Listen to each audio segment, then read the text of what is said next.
جی ناظرین، اس وقت ہم دسترخوان پہ بیٹھے ہیں اور جو ہماری شیف نے چیز آملیٹ بنایا تھا وہ تو ہم سارا کھا چکے ہیں کیونکہ اتنا زبردست بنایا تھا. سبزی بس ابھی تھوڑی باقی ہے. اور جھٹ پٹ کتنی دیر میں بنا لیتی ہیں آپ یہ؟ بس 20 منٹ میں. 20 منٹ میں. محسن بھائی کیسا لگا آپ کو ان کا بنائی ہوئی ڈش؟ یہ بتائیں. اچھا، رات میں انڈا کھانا اتنا آسان نہیں ہوتا، لیکن بہن آپ نے اچھا بنایا ماشاءاللہ. اور جو اس میں چیز وغیرہ ڈالی ہے تو اس کا مزہ الحمدللہ دوبالا ہوا ہے. شاہ صاحب آپ بتائیں. بہت انجوائے، بہت مزہ آیا، بہت اچھا ٹیسٹ تھا ماشاءاللہ. اللہ پاک اور ترقی دے، ذائقہ دے آپ کے ہاتھ میں مزید. مجھے بہت اچھا لگا. اچھا، ہاتھ میں ذائقہ ہونا بھی ایک وہ ہوتی ہے، گاڈ گفٹڈ ہوتا ہے. تو آپ کو کسی نے بچپن میں یہ احساس دلایا تھا کہ آپ کے ہاتھ میں ذائقہ ہے، آپ نے چیک کیا ہو بھائی کدھر ہے؟ کچھ ایسا ہوا تھا؟ نہیں، بس جیسے کھانا بنتا ہے اور اپریسیشن ملتی ہے رائٹ، تو یہی ایک وہ ہوتا ہے کہ سب کو اچھا لگا اور اس سے مجھے بہت زیادہ خوشی ملتی ہے کہ سب کو اچھا لگا. خاندان میں آتے ہیں ایسے کامنٹ ہاتھ میں ذائقہ ہے تمہارے؟ آتے ہیں یہ کچھ؟ شاہ صاحب ایسا ہوتا ہے ہاتھ میں ذائقہ؟ شریف بالکل صحیح. ہاتھ تو ہاتھ ہے. ہمارے گھر پہ میری والدہ اللہ جنت نصیب کرے ان کو، آمین. وہ بہت اچھا کھانا بناتی تھی اور میری وائف نے میری والدہ سے ہی سیکھا ہے کھانا بنانا. اور اب بھی مجھے وہی ٹیسٹ ملتا ہے. زبردست. اور اگر میری کوئی بیٹی پکا لے یا میری بہو پکا لے گھر پہ کھانا تو یقین کریں میں پہچان جاتا ہوں کہ یہ آپ کے ہاتھ کا نہیں ہے. میں جو بات کرتا ہوں، یہ جو انہوں نے بات کی نا کہ وائف کے ہاتھ میں جو ذائقہ آیا، تو حقیقت بات میں نے جو نوٹ کی کہ جو شوہر ہوتے ہیں اگر ان کو آپ نے راضی رکھنا ہے تو خاص طور پہ اگر بیویوں کے ہاتھ میں ذائقہ ہونا تو وہ شوہر بہت جلد جو ہے وہ خوش بھی رہتے ہیں اور بات بھی فوراً مان لیتے ہیں. شوہر اگر ڈائٹنگ پہ رہتا ہے تو کیا کرے؟ شوہر اگر ڈائٹنگ پہ رہتا ہے نہیں شہری بھائی، میرے خیال سے دیکھو بالکل آپ کی بات بجا ہوگی، ہاتھ میں ذائقہ ہو لیکن اس کے ساتھ ایک اچھی مسکراہٹ بھی ہونی چاہیے. اچھا، وہ ڈانٹ ڈپٹ والی ہو تو بیوی کے ہاتھ میں ذائقہ نہ بھی ہو تو مجبوراً تو کئی دفعہ کہنا پڑ جاتا ہے، تو پھر اگلا بھی کھانا اسی کے ہاتھ کا کھانا ہے نا. ساری بات یہ. تو یہ ترازیہ جو ہیں بڑا مسکرا رہی ہیں. ترازی آپ کو آتی ہے کوکنگ وکنگ کر لیتی ہیں؟ ابھی آپ کہہ رہی تھیں کوکنگ کر لیتی ہیں؟ جی، کوکنگ میں اتنا انٹرسٹ نہیں ہے لیکن بیکنگ کر لیتی ہوں. کوکنگ میں انٹرسٹ ہی نہیں ہے کبھی؟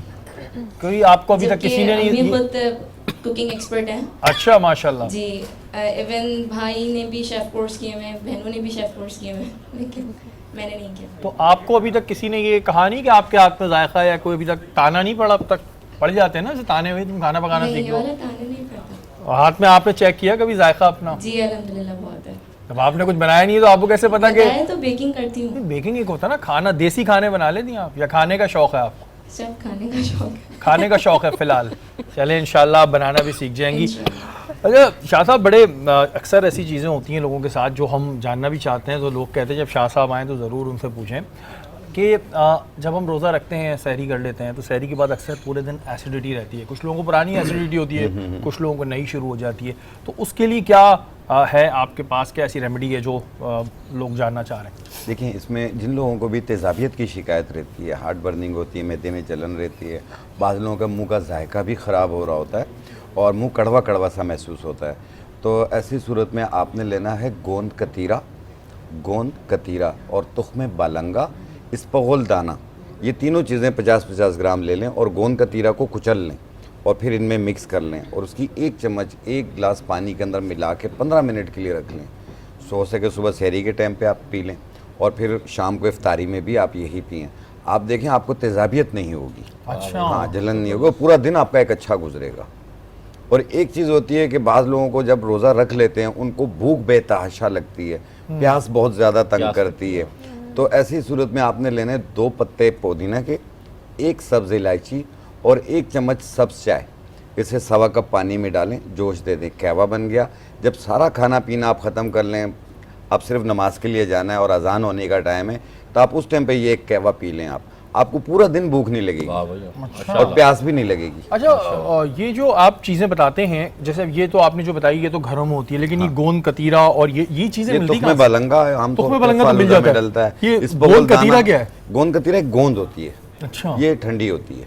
تو یہ ملتی کہاں سے؟ یہ پنساری کی دکان سے مل جاتی ہے. کسی بھی پنسار کی شاپ پہ چلے جائیں آپ کو مل جائے گی.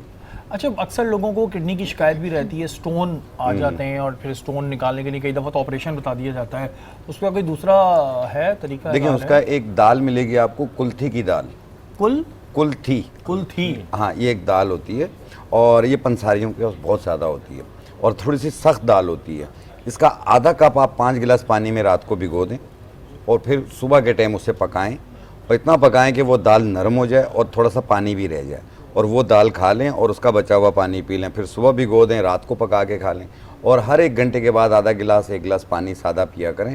آپ دیکھیے گا کچھ ہی دنوں میں پتھری ریزہ ہو کے نکل جائے گی. اچھا یہ مجھے یہ بتائیے گا, کوئی ٹائم بھی کم ہے تھوڑا سا, کیونکہ بریک کا مجھے آ گیا, لیکن ایک بات میں چاہ رہا ہوں کنٹینیو ہو جائے. لوگوں کا کانسیپٹ یہ ہوتا ہے کہ جو طریقہ کار اس طرح کے ہوتے ہیں ان میں ٹائم لگتا ہے, دیر سے اثر کرتے ہیں بنسبت جو میڈیسنز ہوتی ہیں ایلوپیتھک ہوتی ہے وہ جلدی کر دیتی ہیں. میڈیسنز آپ کی پین کو دور کرتی ہیں, یہ جو ہے پتھری کو ریزہ ریزہ کر کے نکالتی ہیں, اور پانی زیادہ پینے کی وجہ, ویسے تکلیف میں تو ان کے 24 گھنٹے میں آرام آ جائے گا, لیکن یہ پتھری جو نکلے گی یہ مہینے میں بھی نکل سکتی ہے, 20 دن میں بھی نکل سکتی ہے, 40 دن میں بھی نکل سکتی ہے, لیکن یہ ریزہ ہو کے نکلے گی, زیادہ ان کو تکلیف محسوس نہیں ہوگی. بالکل جی, اس وجہ سے سوالات اکثر ذہن میں آتے ہیں. ابھی اور بھی ہم چیزیں پوچھیں گے جو ہمارے آپ لوگ بھی ہم سے کہتے ہیں کہ جب شاہ نذیر صاحب آئے کریں تو پوچھیں. یہاں وقت ہوا ایک بریک کا, بریک کے بعد حاضر ہوتے ہیں.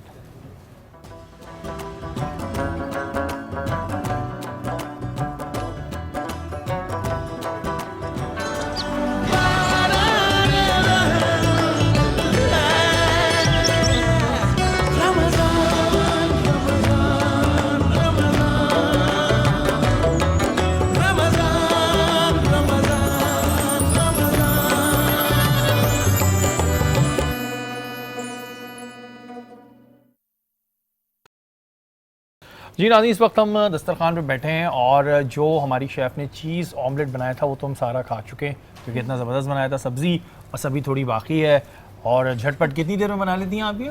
بس 20 منٹ میں. 20 منٹ میں. محسن بھائی کیسا لگا آپ کو ان کا بنائی ہوئی ڈش, یہ بتائیں. اچھا, رات میں انڈا کھانا اتنا آسان نہیں ہوتا, لیکن بہن آپ نے اچھا بنایا ماشاءاللہ, اور جو اس میں چیز وغیرہ جو ڈالی ہے تو اس کا مزہ الحمدللہ دوبالا ہوا ہے. شاہ صاحب آپ بتائیں. بہت انجوائے, بہت مزہ آیا, بہت اچھا ٹیسٹ تھا ماشاءاللہ. اللہ پاک اور ترقی دے, ذائقہ دے آپ کے ہاتھ میں مزید, مجھے بہت اچھا لگا. اچھا, ہاتھ میں ذائقہ ہونا بھی ایک وہ ہوتی ہے, گاڈ گفٹڈ ہوتا ہے. تو آپ کو کسی نے بچپن میں یہ احساس دلایا تھا کہ آپ کے ہاتھ میں ذائقہ ہے, آپ نے چیک کیا ہو بھائی کدھر ہے, کچھ ایسا ہوا تھا؟ نہیں, بس جیسے کھانا بنتا ہے اور اپریسیشن ملتی ہے رائٹ, تو یہی ایک وہ ہوتا ہے کہ سب کو اچھا لگا, اور اس سے مجھے بہت زیادہ خوشی ملتی ہے کہ سب کو اچھا لگا. خاندان میں آتے ہیں ایسے کامنٹ, ہاتھ میں ذائقہ ہے تمہارے, آتے ہیں یہ کچھ؟ شاہ صاحب ایسا ہوتا ہے ہاتھ میں ذائقہ؟ شریف بالکل صحیح. ہاتھ تو ہاتھ ہے. ہمارے گھر پہ میری والدہ, اللہ جنت نصیب کرے ان کو, آمین, وہ بہت اچھا کھانا بناتی تھی, اور میری وائف نے میری والدہ سے ہی سیکھا ہے کھانا بنانا, اور اب بھی مجھے وہی ٹیسٹ ملتا ہے. زبردست. اور اگر میری کوئی بیٹی پکا لے یا میری بہو پکا لے گھر پہ کھانا, تو یقین کریں میں پہچان جاتا ہوں کہ یہ آپ کے ہاتھ کا نہیں ہے. میں جو بات کرتا ہوں, یہ جو انہوں نے بات کی نا کہ وائف کے ہاتھ میں جو ذائقہ ہے, تو حقیقت بات میں نے جو نوٹ کی کہ جو شوہر ہوتے ہیں اگر ان کو آپ نے راضی رکھنا ہے, تو خاص طور پہ اگر بیویوں کے ہاتھ میں ذائقہ ہونا, تو وہ شوہر بہت جلد جو ہے وہ خوش بھی رہتے ہیں اور بات بھی فوراً مان لیتے ہیں. شوہر اگر ڈائٹنگ پہ رہتا ہے کیا کرے؟ شوہر اگر ڈائٹنگ پہ رہتا ہے, نہیں شہری بھائی, میرے خیال سے دیکھو بالکل آپ کی بات بجا ہوگی, ہاتھ میں ذائقہ ہو, لیکن اس کے ساتھ ایک اچھی مسکراہٹ بھی ہونی چاہیے. اچھا, وہ ڈانٹ ڈپٹ والی ہو تو بیوی کے ہاتھ میں ذائقہ نہ بھی ہو تو مجبوراً تو کئی دفعہ کہنا پڑ جاتا ہے, تو پھر اگلا بھی کھانا اسی کے ہاتھ کا کھانا ہے نا, ساری بات یہ. تو یہ ترازیہ جو ہیں بڑا مسکرا رہی ہیں. ترازی آپ کو آتی ہے کوکنگ وکنگ کر لیتی ہیں؟ ابھی آپ کہہ رہی تھیں کوکنگ کر لیتی ہیں. جی, کوکنگ میں اتنا انٹرسٹ نہیں ہے, لیکن بیکنگ کر لیتی ہوں. کوکنگ میں انٹرسٹ ہی نہیں ہے کبھی کوئی آپ کو ابھی تک کسی نے نہیں؟ خود کوکنگ ایکسپرٹ ہیں. اچھا ماشاءاللہ. جی, ایون بھائی نے بھی شیف کورس کیے ہوئے ہیں, بہنوں نے بھی شیف کورس کیے ہوئے ہیں, لیکن میں نے نہیں کیا. تو آپ کو ابھی تک کسی نے یہ کہا نہیں کہ آپ کے ہاتھ میں ذائقہ ہے, یا کوئی ابھی تک تانا نہیں پڑا؟ اب تک پڑ جاتے ہیں نا ایسے تانے ہوئے, تم کھانا پکانا سیکھ لو. نہیں پڑتا. ہاتھ میں آپ نے چیک کیا کبھی ذائقہ اپنا؟ جی الحمدللہ بہت ہے. جب آپ نے کچھ بنایا نہیں ہے تو آپ کو کیسے پتا کہ تو بیکنگ کرتی ہوں. بیکنگ ایک ہوتا ہے نا, کھانا دیسی کھانے بنا لیتی ہیں آپ, یا کھانے کا شوق ہے آپ کو؟ سب کھانے کا شوق ہے. کھانے کا شوق ہے فی الحال. چلیں انشاءاللہ آپ بنانا بھی سیکھ جائیں گی. اچھا شاہ صاحب, بڑے اکثر ایسی چیزیں ہوتی ہیں لوگوں کے ساتھ جو ہم جاننا بھی چاہتے ہیں, تو لوگ کہتے ہیں جب شاہ صاحب آئیں تو ضرور ان سے پوچھیں کہ جب ہم روزہ رکھتے ہیں, سحری کر لیتے ہیں, تو سحری کے بعد اکثر پورے دن ایسیڈیٹی رہتی ہے. کچھ لوگوں کو پرانی ایسیڈیٹی ہوتی ہے, کچھ لوگوں کو نئی شروع ہو جاتی ہے. تو اس کے لیے کیا ہے آپ کے پاس, کیا ایسی ریمیڈی ہے جو لوگ جاننا چاہ رہے ہیں؟ دیکھیں, اس میں جن لوگوں کو بھی تیزابیت کی شکایت رہتی ہے, ہارٹ برننگ ہوتی ہے, معدے میں جلن رہتی ہے, بعض لوگوں کا منہ کا ذائقہ بھی خراب ہو رہا ہوتا ہے اور منہ کڑوا کڑوا سا محسوس ہوتا ہے, تو ایسی صورت میں آپ نے لینا ہے گوند کتیرا اور تخم بالنگا, اسپغول دانہ. یہ تینوں چیزیں 50-50 گرام لے لیں اور گوند کتیرا کو کچل لیں. اور پھر ان میں مکس کر لیں اور اس کی 1 چمچ 1 گلاس پانی کے اندر ملا کے 15 منٹ کے لیے رکھ لیں. سو سکے صبح سحری کے ٹائم پہ آپ پی لیں اور پھر شام کو افطاری میں بھی آپ یہی پئیں. آپ دیکھیں آپ کو تیزابیت نہیں ہوگی. اچھا. ہاں, جلن نہیں ہوگا, پورا دن آپ کا ایک اچھا گزرے گا. اور ایک چیز ہوتی ہے کہ بعض لوگوں کو جب روزہ رکھ لیتے ہیں ان کو بھوک بے تحاشا لگتی ہے, پیاس بہت زیادہ تنگ کرتی ہے. تو ایسی صورت میں آپ نے لینے 2 پتے پودینہ کے, 1 سبز الائچی اور 1 چمچ سبز چائے. اسے 1.25 کپ پانی میں ڈالیں, جوش دے دیں, قہوہ بن گیا. جب سارا کھانا پینا آپ ختم کر لیں, اب صرف نماز کے لیے جانا ہے اور اذان ہونے کا ٹائم ہے, تو آپ اس ٹائم پہ یہ 1 قہوہ پی لیں. آپ کو پورا دن بھوک نہیں لگے گی اور پیاس بھی نہیں لگے گی. اچھا, یہ جو آپ چیزیں بتاتے ہیں, جیسے یہ تو آپ نے جو بتائی یہ تو گھروں میں ہوتی ہے, لیکن یہ گوند کتیرا اور یہ چیزیں ملتی کہاں سے؟ تخم بلنگا عام طور تخم پر بلنگا تو مل فالودہ میں جاتا ڈلتا ہے. یہ اس گوند کتیرا کیا ہے؟ گوند کتیرا ایک گوند ہوتی ہے. اچھا, یہ ٹھنڈی ہوتی ہے.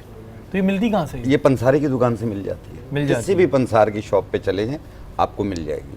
اچھا, اکثر لوگوں کو کڈنی کی شکایت بھی رہتی ہے, سٹون آ جاتے ہیں اور پھر سٹون نکالنے کے لیے کئی دفعہ تو آپریشن بتا دیا جاتا ہے.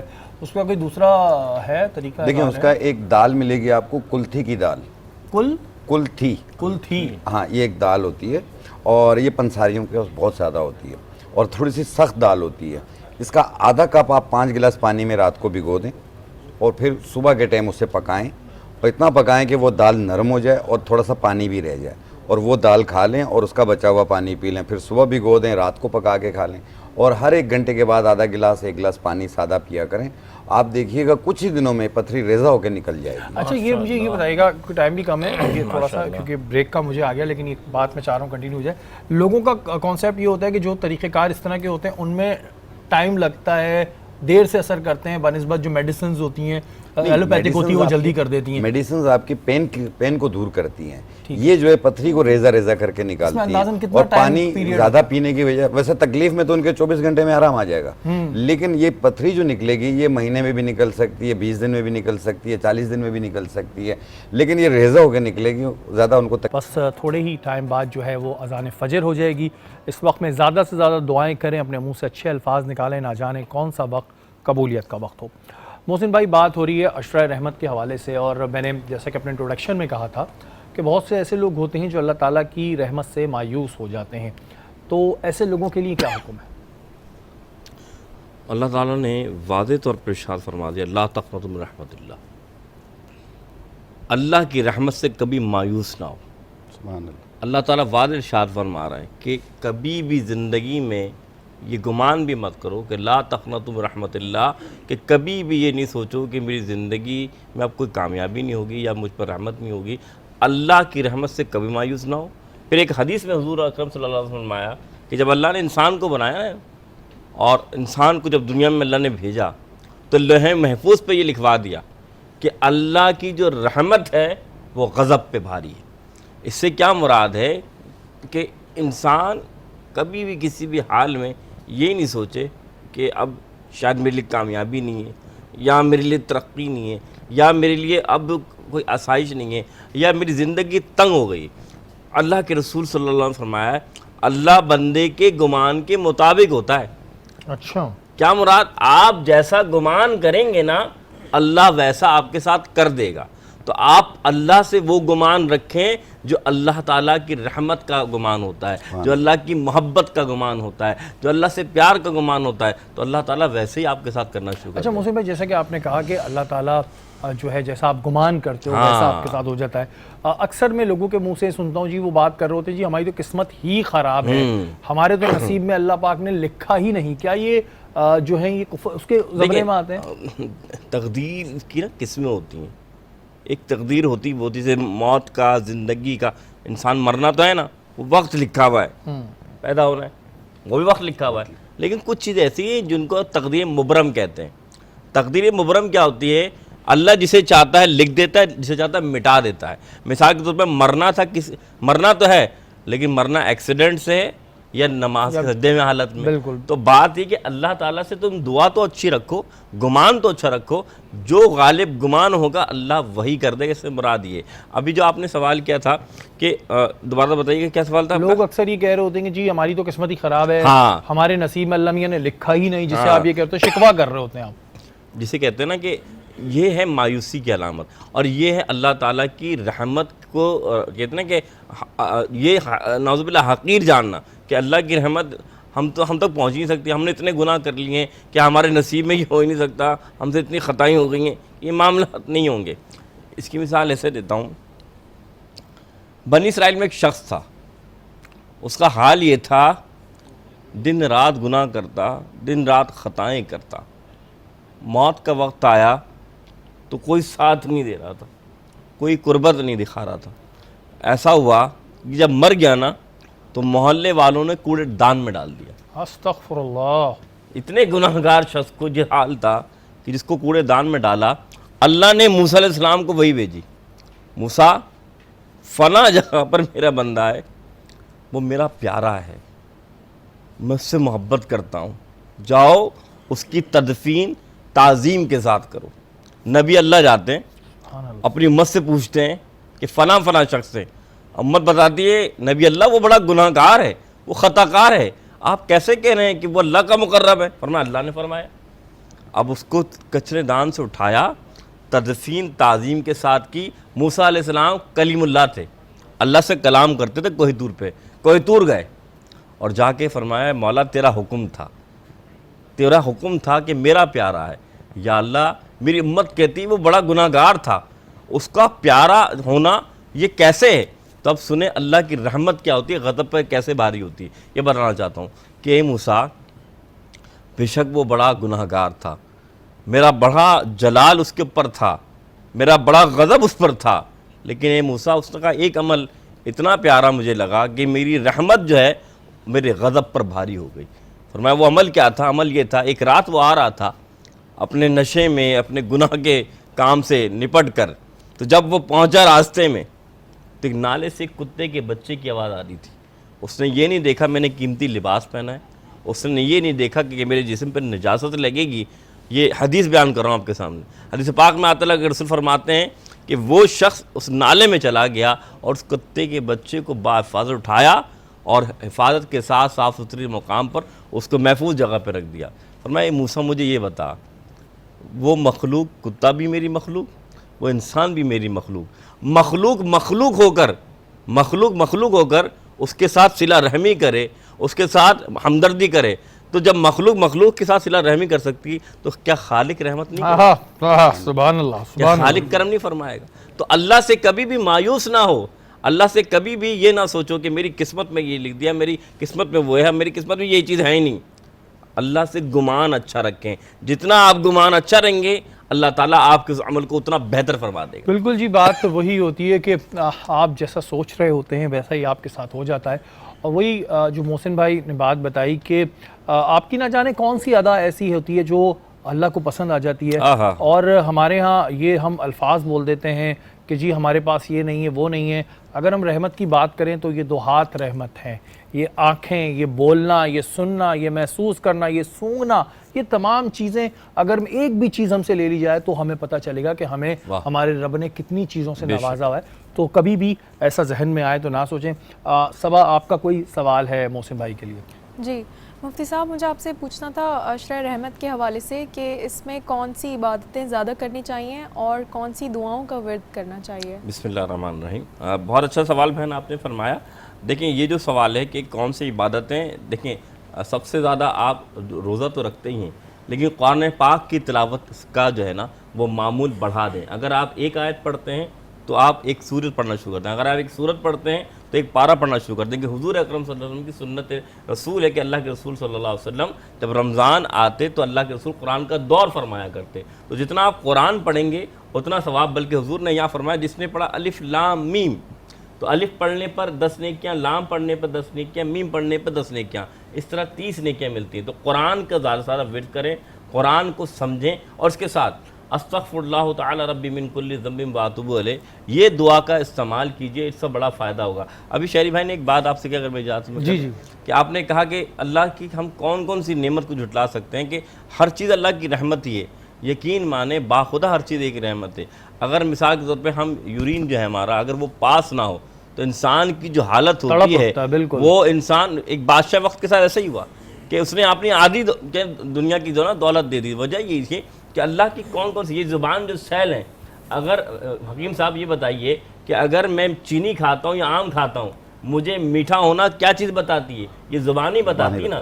تو اگر یہ سیل ختم ہو جائیں پھر آپ کون سی رحمت کی طرف جائیں گے؟ تو اللہ جو اللہ نے تمہیں دیا ہے نا, لَئِن شَكَرْتُمْ لَأَزِيدَنَّكُمْ, قرآن فرما رہا ہے کہ تم اللہ کا شکر کرو گے تو اللہ اس میں مزید اضافہ فرما دے گا. تو آپ کو جو دیا ہے نا آپ شکر ادا کریں, یہ نہ سوچیں کہ یہ قسمت میں نہیں وہ قسمت میں. بالکل جی, جب آپ شکر ادا کرتے ہیں تو پھر آپ کو اور نوازا جاتا ہے, اور جو لوگ ناشکرے ہوتے ہیں وہ پوری زندگی روتے ہی رہتے ہیں چاہے کتنا بھی ان کے پاس کیوں نہ ہو. تو کیا فائدہ ایسی زندگی جینے کا جس میں آپ پریشان رہیں, ہر وقت افسردہ رہیں؟ کوئی فائدہ نہیں. جو اللہ نے دیا ہوا اس میں خوش رہیں اور اللہ سے دعا کریں. اللہ مانگنے والوں کو پسند فرماتا ہے. جو آپ کی جائز حاجات ہیں وہ آپ مانگیں, اس میں اللہ تعالیٰ آپ سے خوش ہوگا کیونکہ دینے والی ذات وہی ہے.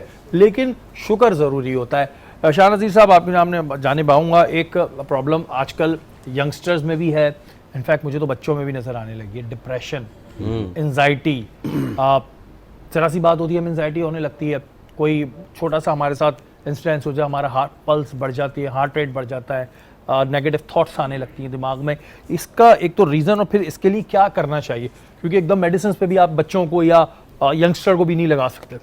دیکھیں اس کے کئی ریزنز ہوتے ہیں. ایک تو ہوتا ہے بے تحاشا بوجھ, بہت زیادہ پریشر. ہاں, کوئی بھی بات ہو جاتی ہے اپنے اوپر ہیوی کر دینا, پھر اس کے 4 مہینے نکالنا, پھر اس کی وجہ سے دماغ ایکسٹرا چلنے لگ جاتا ہے. سوتے وقت بھی ایک فلم کی طرح دماغ چل رہی ہوتی ہے. بعض لوگوں کو تو ڈر خوف محسوس ہونے لگ جاتا ہے, وہم آنا شروع ہو جاتا ہے, اپنے آپ سے باتیں کرنا شروع ہو جاتے ہیں. اور بعض ایسے ہوتے ہیں کہ اپنی پلس تیز بتاتے ہیں کہ مجھے گھبراہٹ ہو رہی ہے, دھڑکن تیز ہو رہی ہے. تو ایسی صورت میں ایک بیج آتے ہیں مغز فندق. مغز فندق, یہ ڈرائی فروٹ والوں سے بھی مل جائے گی, پنسار والوں سے بھی مل جائے گی. یہ انزائٹی ڈپریشن کے لیے بہت بہترین چیز ہے. مغز فندق 50 گرام لے لیں, اور مغز کنول گٹا یہ بھی 50 گرام لے لیں. مغز کنول گٹا, یہ دونوں کو ملا کے باریک پاؤڈر بنا لیں. آدھی چمچ صبح, آدھی چمچ شام لیں, اور یہ کنٹینیو کچھ عرصہ یوز کرنا ہے. ان لوگوں کے لیے بھی بہتر ہے جو بار بار ہاتھ دھوتے ہیں, بار بار اپنے چیزوں کو چیک کرتے ہیں, دراز کھولتے ہیں, فائل رکھی نہیں رکھی ہے, یہ ان کے لیے بھی بہت زیادہ بہتر ہے. میموری بھی بہتر ہو جائے گی, دماغ کا ایکسٹرا چلنا, یہ ساری چیزیں بہتر ہو جائیں گی. اور یہ دوبارہ ذرا چیزیں بتائیے گا. مغز فندق اور مغز کنول گٹا. مغز کنول گٹا پنساری کی دکان سے مل جائے گا. پنساری سے مل جائے گی آرام سے, پنساری کی دکان سے جی مل جائے گا. یہ بالکل بادام کی طرح ہوتا ہے. اور یہ سوال میں نے اس پہ پوچھا ہے کہ یہ چیزیں ہمارے سامنے بہت آ رہی ہیں, ورک لوڈ ہے یا الگ قسم کی ہوتی ہے, انزائٹی ایشوز بہت ہو گئے ہیں. وہ انزائٹی کا اکثر ہمارے یہاں پرابلم یہ ہے, سب آپ بھی مجھے اس کا جواب دیجیے گا, کہ ہم اگر سائیکیٹرسٹ کے پاس جاتے ہیں یا کوئی جاتا ہے تو پاکستان میں یہ ایشو ہے کہ ایک بڑا برا سمجھا جاتا ہے کہ یہ شاید پاگل ہو گیا ہے, جبکہ ایسا نہیں ہے. سائیکیٹرسٹ ایک ڈاکٹر ہے جو آپ کی سائیکی کو سمجھ کے آپ کو بتائے گا. لیکن ایسا ہوتا ہے کہ جب کوئی جائے تو لوگ بولتے ہیں نہیں یہ سائیکیٹرسٹ کے پاس جا رہا تو یار یہ پاگل ہے. نہیں ایسا نہیں ہے. میں نے نوٹس کیا ہے کہ لائک ابھی ریسنٹلی اس چیز کی مینٹل ہیلتھ اویئرنیس ریسنٹ دور میں شروع ہوئی ہے لوگوں کے اندر, اس سے پہلے نہیں تھا. جبکہ جیسے آپ اپنے باڈی کے کسی بھی پارٹ کا خیال رکھتے ہیں بالکل اسی طرح آپ کو دماغ کا بھی رکھنا چاہیے. تو یہ I think this is reason انف کہ آپ کو یس وزٹ کرنا چاہیے, اور اس کا مطلب یہ نہیں ہے کہ آپ پاگل ہو. یو کین یہ میں کافی اپنے پروگرامز میں اس چیز کو ڈسکس کر چکا ہوں کہ ہمارے یہاں سائیکیٹرسٹ کا مطلب ہوتا ہے جی پاگل ہے, اس کو پاگل خانے جمع کرا دو. ایسا کچھ نہیں ہے, مینٹل ہیلتھ ضروری ہوتی ہے, مینٹل ہیلتھ کے حوالے سے اویئرنیس دینی چاہیے. اس میں اس چیز کو مائگرین پین کو بھی آپ مد نظر رکھ سکتے ہیں. یہ بہت ہوتا ہے, مائگرین پین بہت زیادہ ہوتا ہے, بالکل آدھے سر کا درد ہوتا ہے, اور بعض لوگوں کو ویک میں 2 بار ہوتا ہے, بعض کو ویک میں 3 بار ہوتا ہے, بعض کو 15 دن میں 1 بار ہوتا ہے. تو اس کے لیے, اور پلس نیند کا پورا نہ ہونا, جب نیند پوری نہیں ہوگی تو آپ کے پورے آرگنز جو ہے متاثر ہونا شروع ہو جائیں گے. تو ایک فلاور آتے ہیں لیونڈر فلاور, ہاں, اور اس کا اردو نام ہے استخدوس. استخدوس بھائی, یہ ہمارے لنکس جا کے دیکھ کے نکالیے گا, اتنی جلدی تو کوئی لکھ بھی نہیں پائے گا. اچھا ٹھیک ہے. استخدوس, اس کی 1 چمچ 1.25 کپ پانی میں ڈالیں, جوش دے دیں, قہوہ بن گیا, رات سوتے وقت پی لیا کریں. ایک تو سٹریس لیس ہوں گے آپ اس سے, دوسرا آپ کو مائگرین پین آہستہ آہستہ اس کی عادت ختم ہو جائے گی. لیکن جیسے آپ کو ہفتے میں 3 بار ہوتا ہے تو ہفتے میں 1 بار ہوگا, پھر 15 دن میں 1 بار ہوگا, پھر 20 دن میں 1 بار ہوگا, آہستہ آہستہ ختم ہو جائے گی شکایت. قدوس تو ہمیں یاد رہ جائے گا, قدوس یاد رہ جائے گا, قدوس یاد رہ سکتا ہے ہمیں. اچھا شاہ صاحب, آج کل کیونکہ گرمیاں بہت ہیں تو کمپلیکشن بہت لوگوں کے جھلس رہے ہیں, اور ذرا سا باہر نکلو تو ہاتھ کا کلر الگ ہوتا ہے, گردن کا الگ, منہ بچا لیتے ہیں ہم لوگ, کچھ کر کے, تو اس کے لیے کچھ بتائیں جی. نہیں, چہرے کے بھی 2 ٹون ہو رہے ہوتے ہیں, بعض کو پگمنٹیشن ہو رہی ہوتی ہے, بعض کے اوپن پورس ہو رہے ہوتے ہیں, بعض کے ایکنی کے دانے ہوتے ہیں, بعض کے ایکنی کے دانے ختم ہو جاتے ہیں, اس کے نشان رہ جاتے ہیں, اور کلر جو ہے وہ ڈم ہو رہا ہوتا ہے, 2 ٹون ہو رہا ہوتا ہے گردن کی, چہرے کی. تو ایک 5 سفید چیزیں بتا رہا ہوں, 5. اس میں آپ نے انڈے کھاتے ہیں, آپ انڈوں کے چھلکوں کو پھینک دیتے ہیں, آپ اس کو پھینکیں نہیں. آپ 20 گرام انڈوں کے چھلکوں کا لے کے پاؤڈر بنا لیں, اس میں 20 گرام سچے موتیوں کا پاؤڈر ڈالیں, 20 گرام سفیدہ کاشغری, 20 گرام سمندری جھاگ, 20 گرام حسن یوسف, ان کو ملا کے مکس کر کے باریک پاؤڈر بنا لیں, اور جتنا لگانا ہو اتنا آپ نے عرق گلاب میں یا دودھ میں پیسٹ بنائیں, پورے فیس پہ, گردن پہ, ہاتھ پاؤں پہ لگا لیں. اگر ایکنی کے دانے موجود ہوں تو آدھے گھنٹے بعد چہرہ دھو لیں. اگر دانے موجود نہیں ہیں, پگمنٹیشن ہے, دھبے, اوپن پورز ہیں, بلیک ہیڈ, وائٹ ہیڈز ہیں, تو پھر یہ لگا کے 15-20 منٹ کے بعد پانی کا اسپرے کریں اور ہلکے ہاتھ سے رب کریں, 1 منٹ رب کریں اور چہرہ دھو لیں. پہلی اپلیکیشن میں آپ دیکھیے گا 20% سے زیادہ آپ کا جو چہرہ ہے وہ کلیئر ہوگا, اور یہ کچھ عرصہ یوز کر لیں. جب یہ بالکل ٹھیک ہو جائیں آپ روک دیں, آپ دیکھیے گا کلر بھی صاف ہے, اوپن پورس بھی منیمائز ہیں, اور پگمنٹیشن, دبے, نشان, کھڈے سب دور ہو جائیں گے. یہ جی بلا وجہ آپ لوگ جا کے ٹریٹمنٹیں کرواتے ہیں, کہ جو شاہ صاحب کو ہم بلاتے ہیں نا, اس کا بڑا فائدہ ہوتا ہے. ہاں چیزیں بڑی مشکل بتاتے ہیں, لیکن یہ آپ لنکس میں جا کے نا, نہیں یہ جو آپ بتا رہے ہیں ایک دم لکھ نہیں پائیں گے, لگ سکتے ہیں تو ویڈیو بنا لیں. سمندری جھاگ یا یہ تو آپ نے یہ ہمارے لنک پہ جا کے آپ دوبارہ دیکھیں گے تو آپ کو مل جائے گا. ان تمام چیزوں کو آپ استعمال کریں. سوال میں نے اس پہ پوچھا, بہت لوگوں کو ڈبل ٹون کا مسئلہ ہوتا ہے, منہ الگ ہوتا ہے, گردن الگ ہوتا ہے, لوگ کہتے ہیں 2 طرح کا انسان آ رہا ہے, تو اس وجہ سے ضروری ہے. محسن بھائی, بات ہو رہی ہے رحمت کی, آخر کیا ریزن تھا کہ بیٹی کو رحمت کہا گیا؟ ہمارے ہاں آج بھی ایسی جگہیں ہیں, اب تو اللہ کا شکر ہے وہ پرابلم کم ہو گئی ہے, لیکن کچھ جگہوں پہ ہم سنتے ہیں کہ جی اگر بیٹیاں ہو رہی ہوں تو لوگ جو ہے وہ افسردہ ہو جاتے ہیں, جو کہ بہت ہی غلط ہے. بیٹی ایک رحمت ہے, کیوں بیٹی کو رحمت کہا گیا؟ بہت اچھا سوال کیا. اللہ تعالیٰ ہم سب کو بیٹیوں کی خدمت کرنے کی توفیق عطا فرمائے. آمین. دیکھیں, بیٹی کو رحمت کو اللہ تعالیٰ نے اس لیے بیان فرمایا کہ اگر آپ غور سے دیکھیں, میرے نبی علیہ الصلوۃ والسلام فرمائے جس کی ایک حدیث میں 3 بیٹیوں کا ذکر ہے, ایک حدیث میں 2 بیٹیوں کا ذکر ہے, اور پھر اسی کے آگے 1 بیٹی کا ذکر ہے. حضور نے فرمایا جس کی 3 بیٹیاں ہوں ان کی اچھی پرورش کرے اور اچھی جگہ نکاح کر دے, تو اللہ تعالیٰ وہ جو ہے نا اس بندے کو جنت کا ضامن بنا دیتا ہے. حدیث پاک میں پھر دوسری جگہ فرمایا جس کی 2 بیٹیاں ہوں, اس کے لیے بھی یہ کہا. تو ایک صحابی اٹھے, کہا یا رسول اللہ میری تو ایک ہی بیٹی ہے. تو فرمایا اگر تم اپنی ایک ہی بیٹی کی پرورش کر لو اور اچھی جگہ نکاح کر دو تو اللہ تعالیٰ کے فرمایا کہ اس کے لیے بھی جنت کا وہ بھی حقدار بن رہا ہے. تو ذرا غور کیجئے کہ ایک بیٹی کی پرورش کرنے والا, جنت حلوہ نہیں ہے بھائی, جنت وہ ہے جہاں آپ کو ہمیشہ رہنا ہے. وہ جنت بیٹی کی پرورش اور اس کی اچھی جگہ نکاح کرنے پر معمور ہے. تو معلوم یہ چلا کہ بیٹی صرف دنیا میں آپ کی زندگی کو بہتر, مثال طور میں بیٹے بھی کرتے ہیں ہیلپ, ایسی بات نہیں ہے, لیکن ماں باپ کی جو رکھوالی کہہ لیں, خدمت کر لیں, جو بیٹیوں کو کرتے ہم نے دیکھا ہے وہ عام طور پہ بیٹے نظر نہیں آتے. مثال طور پہ خاص طور پہ باپ سے میں نے اکثر دیکھا ہے کہ جو اٹیچمنٹ, جو محبت ہوتی ہے, اور اس کا ثبوت ہمیں ملتا ہے کہ اللہ کے رسول صلی اللہ علیہ وسلم کی جو بیٹی حضرت فاطمہ رضی اللہ تعالیٰ عنہ, ان کا لقب پتہ ہے کیا تھا؟ کہ ان کا لقب ام ابیہ تھا. یعنی کہ ایسی جو بیٹی جن کو باپ کی ماں کا لقب ملا تھا, یعنی کہ وہ ماں کی طرح اپنے والد کے ساتھ پیش آتی تھی. تو یہ مقام و مرتبہ تھا کن کا؟ حضرت فاطمہ الزہرا رضی اللہ تعالیٰ عنہ کا. تو اب ذرا غور کیجئے کیوں نہ ہو.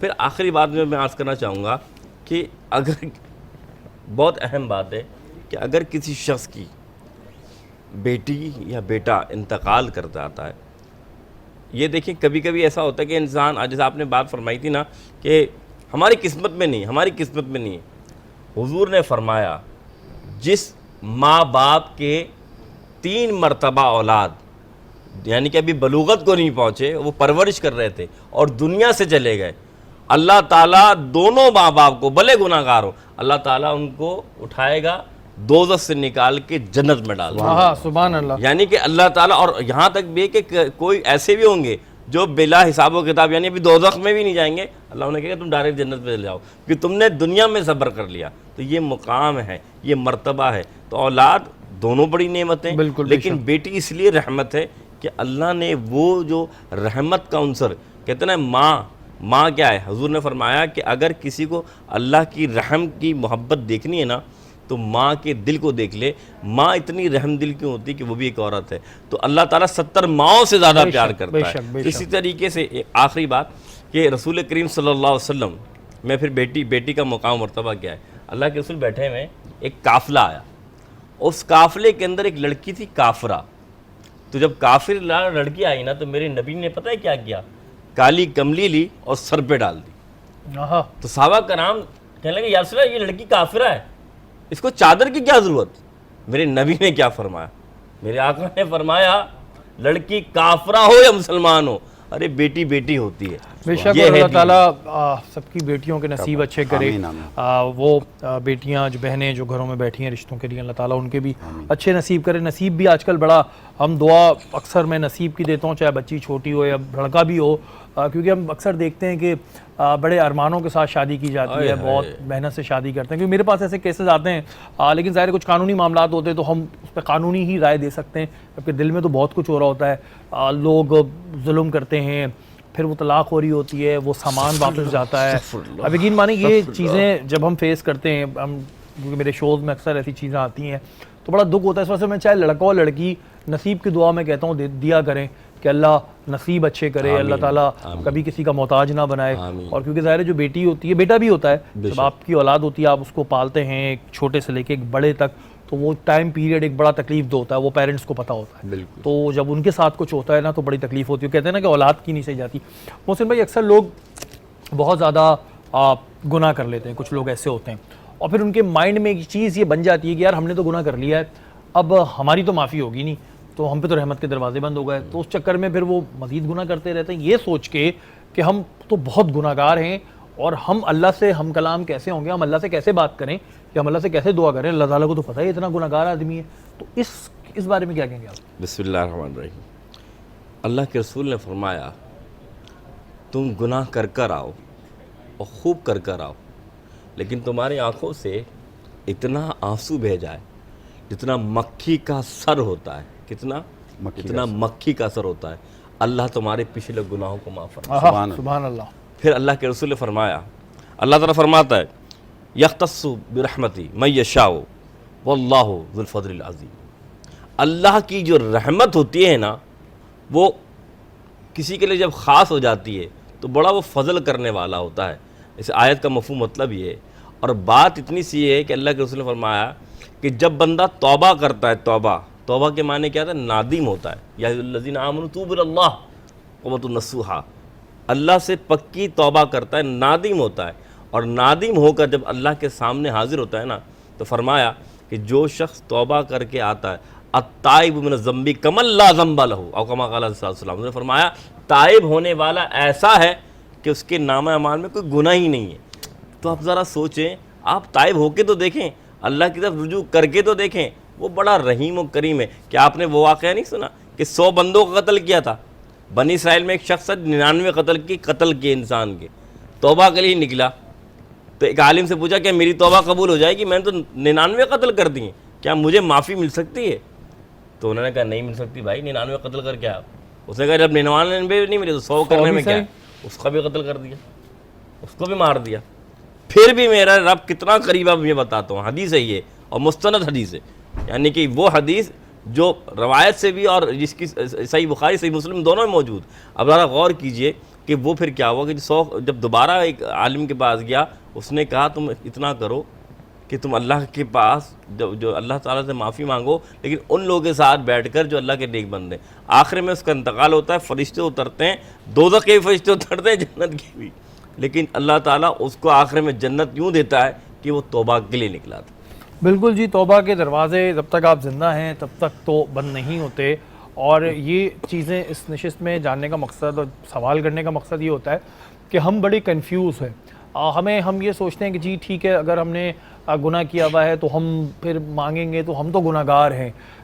اس کا فیصلہ ظاہر انٹرنل طور پہ آپ کر سکتے ہیں کہ اپنا سیلف آپ کو پتہ ہوتا ہے, لیکن آپ کی نہ جانے کون سی ادا ہوتی ہے, کیا چیز ہوتی ہے جو میرے رب کو بڑی بھا گئی ہوتی ہے, وہ ہمیں بھی نہیں پتہ ہوتی, کسی کو بھی نہیں پتہ ہوتا ہے. لیکن توبہ کریں. آپ یہ نہ سوچیں کہ جی میں کس منہ سے معافی مانگوں. یہ میں اس وجہ کر رہا ہوں کہ میرے سرکل میں کچھ ایسے دوست ہیں جو یہ بات کرتے ہیں, دیکھیں بات یہ ہے کہ جب آپ کوئی خطا کر کے جاتے ہیں نا تو آپ کی ماں آپ کو معاف کر دیتی ہے. ہمارے پاس سب سے بیسٹ آپشن کیا ہوتا ہے کہ جی امی کے پاس چلے جائیں معافی مل جائے گی, ایک ہم بڑا سیف پیسج سمجھتے ہیں. تو جو رب آپ سے 70 ماؤں سے زیادہ پیار کرتا ہے, آپ سوچیں نا ایک نہ دو 70 ماؤں سے زیادہ پیار کرتا ہے, تو وہ آپ کو معاف کیوں نہیں کرے گا. لیکن معافی مانگیں, سچے دل سے مانگیں, یہ سوچ کے مانگیں کہ جی آپ جو معافی مانگ رہے ہیں اب یہ اس کے بعد آپ یہ گناہ نہیں کریں گے. یہ تو میں نہیں کہہ سکتا کہ دوبارہ کریں گے نہیں کریں گے, لیکن آپ کا ارادہ یہی ہونا چاہیے, تو ضرور معافی ملے گی. شاہ صاحب ٹائم کم ہے, یہ بتائیں جی بالوں کا بڑا ایشو رہتا ہے, بال لڑکے ہوں لڑکیاں ہوں سبھی کے گر رہے ہوتے ہیں, کیا کریں جی. اور چھوٹے چھوٹے بیچارے لڑکے گنجپن آ رہا ہوتا ہے, بال گنجپن آ گیا. پتلے ہو رہے ہوتے ہیں, بال چھوٹے چھوٹے وہ بھی بالکل بال پتلے ہو رہے ہوتے ہیں, بال بڑھ نہیں رہے ہوتے ہیں, کوشش سے بھی بال بڑھتے نہیں ہیں. اگر رات کو سوتے ہیں تو بیک پہ بال ہوتے ہیں, عام طور پہ یوں کھینچتے ہیں تو لٹیں نکل رہی ہوتی ہیں. تو ایسی صورت میں آپ لیں مہندی کے بیجوں کا تیل, مہندی کے بیجوں کا تیل لیں آپ آدھا پاؤ, مہندی جی ہاں, اور تل کا تیل آدھا پاؤ, اور روغن 12 تخم یہ بھی آدھا پاؤ.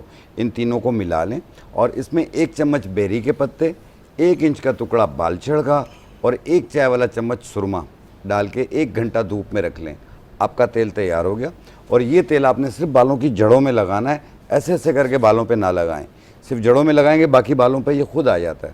2 گھنٹے کے بعد دھو لیں یا رات کو لگا لیں, صبح دھو لیں, 1 دن چھوڑ کے. پہلے ہی 10-12 دنوں میں بال گرنا جڑنا یہ دور ہو جائیں گے, اس کے بعد تیزی سے گھنے ہو کے بڑھنے شروع ہو جائیں گے. بالکل جی, یہ سوال بھی اس وجہ سے ضروری ہے کہ بڑے لڑکوں کو شکایت رہتی ہے, لڑکیوں کو تو گری رہے ہوتے ہیں, لڑکے بیچارے پھر بڑے مسئلے ہوتے ہیں. بہرحال جی آج بات ہو رہی تھی عشرہ رحمت کے حوالے سے, امید کرتا ہوں اس نشست سے بہت کچھ آپ نے بھی سیکھا ہوگا, میں نے بھی سیکھا ہوگا, اور بس سچے دل سے توبہ کریں اور اس امید کے ساتھ کریں کہ جو بھی آپ نے گناہ کیے ہیں وہ آپ دوبارہ نہیں کریں گے, اور میرا رب بالکل آپ کو معاف فرما دے گا. آپ مہمانوں کا بہت بہت شکریہ. یہاں وقت ہو گیا ہے, ہماری نشریات کا بالکل ختم ہو چکا ہے. کل انشاءاللہ تعالیٰ دوبارہ ملاقات ہوگی, تب تک کے لیے پاکستان